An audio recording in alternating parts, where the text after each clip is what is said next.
नमस्कार। लॉकडाउन कहानी संग्रह की दूसरी कहानी कोरोना सप्तपदी है। हम सभी जानते हैं कि हिंदू संस्कृति में विवाह में सप्तपदी होती है, परंतु भारत में जैसे ही लॉकडाउन घोषित किया गया, सम्माननीय प्रधानमंत्री मोदी जी ने सप्तपदी की घोषणा की। उन्होंने कहा था उस समय कि बुजुर्गों की ओर ध्यान देना, 2 गज की दूरी बनाए रखना अर्थात सोशल डिस्टेंस बनाए रखना, आरोग्य सेतु ऐप डाउनलोड करना, गरीबों की सेवा करना, डॉक्टर, नर्स, पुलिसों के प्रति सम्मान भाव बनाए रखना, गर्म पानी पीना, काढ़ा पीना आदि जो 7 विचार सम्माननीय प्रधानमंत्री जी ने देशवासियों के सामने रखा था, इन सारी बातों को लेकर मेरे मन में विचार आ गया कि क्यों ना इस सप्तपदी को वैवाहिक सप्तपदी के रूप में बदल दें। अतः कहानी देखते देखते बन गई, जिसका शीर्षक है कोरोना सप्तपदी। यहाँ प्रेम कहानी है, प्रेम के साथ साथ विवाह की कहानी है और विवाह उपरांत अपनी पत्नी को बड़े प्यार से कहते हुए मायके में रहकर गरीबों की सेवा करने के लिए कहने वाला डॉक्टर श्रेयांश है। और डॉक्टर श्रेयांश की पत्नी डॉक्टर कोमल भी सामाजिक सप्तपदी अर्थात कोरोना सप्तपदी का पालन करते हुए अपने गांव की ओर लौट जाती है। चलिए हम चर्चा करते हैं इस कहानी के संदर्भ में। एक स्वतंत्रता सेनानी थे जिन्होंने देश की स्वतंत्रता में अपना योगदान दिया था। उनका बेटा महादेव वो एक सूबेदार थे और उनकी भी इच्छा थी, यानी कि महादेव की इच्छा, सूबेदार की इच्छा थी कि बेटा पढ़ लिख कर देश की सेवा करे। पर क्या करें, सूबेदार महादेव का बेटा श्रेयांश अध्ययन करते हुए डॉक्टर बन जाता है। जब वो डॉक्टर बनकर स्वयं प्रैक्टिस करने लगता है, किसी अस्पताल में नौकरी करने लगता है, तो वहीं किसी युवती के साथ उसका परिचय बढ़ जाता है। उस युवती का नाम है डॉक्टर कोमल। डॉक्टर कोमल और डॉक्टर श्रेयांश का परिचय बढ़ जाता है। दोनों का परिचय प्रेम में बदल जाता है। क्यों देखा जाए तो इस कहानी में डॉक्टर कोमल के पिताजी ने कोमल के लिए अपने ही गांव में एक लड़का देखा था। उसका नाम है डॉक्टर सदानंद। सदानंद भी डॉक्टर हैं और कोमल भी डॉक्टर हैं। इसलिए कोमल के पिता के मन में विचार था कि कोमल शादी करके अपने ही गांव में रहेगी तो अच्छा होगा। बेटी भी डॉक्टर और दामाद भी डॉक्टर, ये तो खुशी की बात थी। परंतु हो यूं गया था कि अपने गांव से दूर रहने वाली कोमल जहां नौकरी करती है, पहले कुछ दिनों के लिए वहां डॉक्टर श्रेयांश से परिचय हो गया था और दोनों ने विवाह करना तय किया था। और ऐसी अवस्था में विवाह की तारीख भी तय हो गई थी, परंतु दुर्भाग्य से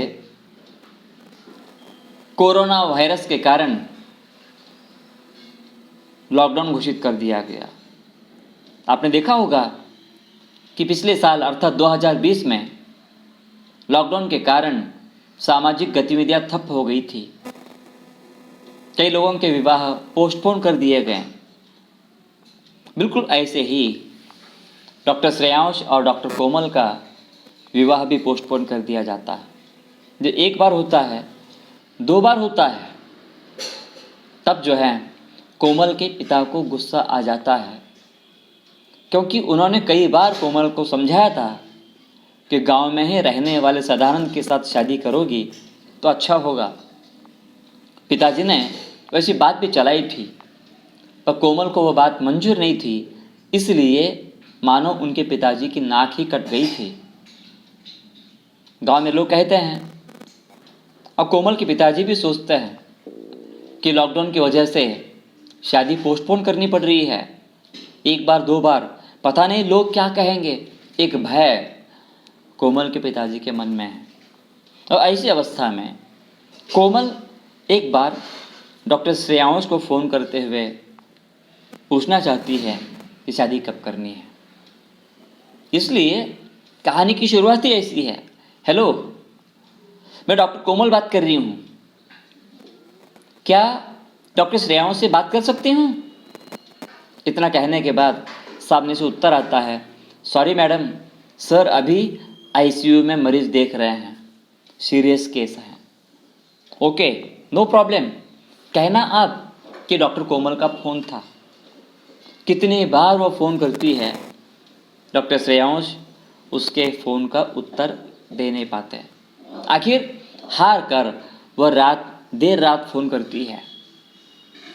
जब देर रात फ़ोन करती है तो वही यही कहती है, हाँ मैं कोमल बात कर रही हूँ, क्या डॉक्टर श्रेयांश से बात कर सकती हूँ? तो डॉक्टर श्रेयांश वहाँ पर मरीज़ देख रहे थे और उन्हें बुलाया जाता है।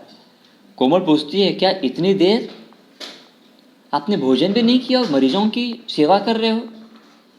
इस प्रकार करते करते विषय निकलता है विवाह का, और उसमें थोड़ा सा विनोद भी लिया गया है कि डॉक्टर साहिबा यदि फ़ोन पर ही बात करते रहेंगे मैं भोजन कैसे करूं?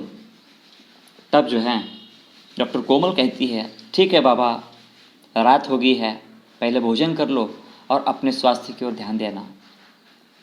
इसी प्रकार जो है कहानी आगे बढ़ती है और कहानी में थोड़ा सा एक मोड़ भी लाने का प्रयास किया गया है। गांव में, अर्थात कोमल के गांव में एक बार डॉक्टर सदानंद बीमार पड़ जाता है।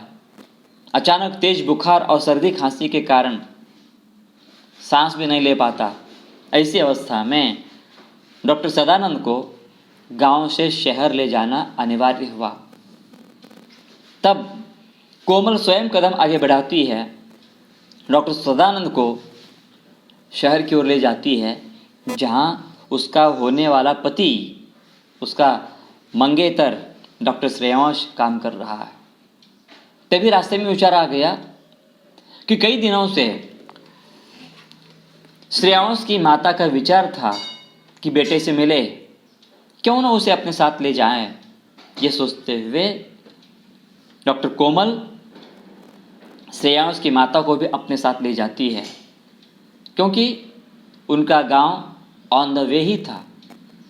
ऐसे डॉक्टर कोमल, श्रेयांश की माँ, मरीज डॉक्टर सदानंद और सभी को साथ में लेकर जाती है। कोमल के पिताजी भी उसके साथ में आए हुए थे। जब सभी मिलकर शहर चले जाते हैं, वहाँ जाते ही सदानंद की टेस्ट की जाती है। डॉक्टर सदानंद कोरोना पॉजिटिव पाए गए। 14 दिन तक उनका इलाज किया जाता है, उन पर उपचार किया जाता है। 14 दिन के बाद डॉक्टर सदानंद कोरोना नेगेटिव पाए। तभी उस अस्पताल के मैनेजर के साथ कोमल के पिताजी ने चर्चा की, बाकी लोगों ने चर्चा की कि एक बार, दो बार, कई बार विवाह पोस्टपोन कर दिया गया है। और सौभाग्य की बात है, यहाँ डॉक्टर कोमल के पिता और सदानंद और डॉक्टर श्रेयांश की माता सभी एक साथ जमा हो गए हो, तो वहीं उनका विवाह क्यों न किया जाए। ऐसी अवस्था में वहाँ डॉक्टर श्रेयांश की माँ कहती है कि ये क्या करने जा रहे हो? अरे कम से कम बाराती तो चाहिए, रिश्तेदार तो चाहिए। रिश्तेदारों के अभाव में, बारातियों के अभाव में विवाह कैसे हो सकता है? तब डॉक्टर श्रेयांश अपनी माँ को याद दिलाता है, कहता है, माँ जानते हो दादाजी की क्या इच्छा थी, जानते हो पिताजी की क्या इच्छा थी कि बेटा बड़ा होकर देश की सेवा करें। आज मैं डॉक्टर बनकर देश की सेवा कर रहा हूँ, इन मरीजों की सेवा कर रहा हूँ। क्या ये मरीज हमारे बारात में निकलने वाले बाराती नहीं हो सकते? माँ कहती है बिल्कुल सही है।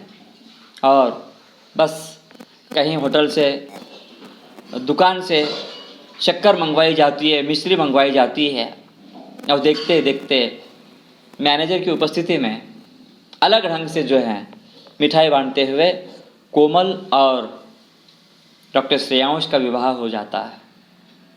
विवाह होने के बाद दूसरी ओर डॉक्टर सदानंद कोरोना नेगेटिव पाए। जब सदानंद अपने गांव की ओर लौट रहे थे, उस समय डॉक्टर कोमल भी साथ जाने के बदले पति के पास रुकने का विचार करती है, क्योंकि अभी वह बाकायदा डॉक्टर श्रेयांश की पत्नी बनी है। परंतु डॉक्टर श्रेयांश कोरोना सप्तपदी का विचार करता है, अर्थात सामाजिक सप्तपदी का विचार करता है। वो अपनी पत्नी से कहता है, देखो डॉक्टर कोमल, अब तुम मेरी भार्या बन गई हो। तुम जानती हो गांव की परिस्थिति कैसी है, तुम जानती हो तुम्हारे ही गांव के डॉक्टर सदानंद पॉजिटिव पाए थे, आज उनका स्वास्थ्य ठीक है, अभी उन्हें आराम करने की आवश्यकता है। यदि तुम मेरे साथ रहेगी तो गांव के लोग क्या सोचेंगे? यही कहेंगे कि यह कोरोना विषाणु से डर रही है और डर के मारे अस्पताल बंद कर पति के पास चली गई है। क्या मैं ऐसी भगौड़ी पत्नी के पति के रूप में तुम्हें स्वीकार कर सकता हूँ? देखो कोमल, हमने कई सप्तपदी पूरी की है। सप्तपदी के जो यज्ञ के फेरे लगाए जाते हैं, 7 फेरे, तो उसमें से हमने 1-2 फेरे पूरे किए हैं। माने कि हमने आरोग्य सेतु ऐप डाउनलोड किया है, हम 2 गज की दूरी बनाए रखते हैं, हम मास्क पहनते हैं, सोशल डिस्टेंस रखते हैं। इतना ही नहीं, डॉक्टरों की, नर्स की, पुलिसों की सेवा हम नहीं भूल पाते हैं। यदि तुम यहाँ रहोगी कोमल, तो गांव में तुम्हारे अस्पताल में काम करने वाले जो नर्स हैं, उनकी रोटी की व्यवस्था होगी। क्या तुम सभी भूलने जा रही हो? इस प्रकार जो है वहाँ पर डॉक्टर श्रेयांश अपनी पत्नी से कहता है। तब कोमल को लगता है कि मेरे होने वाले पति बिल्कुल सही कर रहे हैं, और अंत में वह भी हंसते हुए सामाजिक सप्तपदी माने कि कोरोना सप्तपदी पूर्ण करने हेतु विवाह होने के बावजूद भी सामाजिक दायित्व निभाने के लिए हंसते हुए अपने गांव लौट जाती है। तो यहाँ इस तरह वैवाहिक सप्तपदी के साथ साथ सामाजिक सप्तपदी का चित्रण भी कोरोना सप्तपदी कहानी में किया गया है। एक और हिंदी संस्कृति में विवाह में 7 फेरे लगाए जाते हैं, जिसे सप्तपदी कहते हैं। यहाँ भारत सरकार ने लॉकडाउन की घोषणा की और सामाजिक सप्तपदी के रूप में कोरोना सप्तपदी निभाना आवश्यक था, और उन्हीं बातों का विचार करते हुए यहाँ कोरोना सप्तपदी कहानी लिखी गई है। बहुत बहुत धन्यवाद।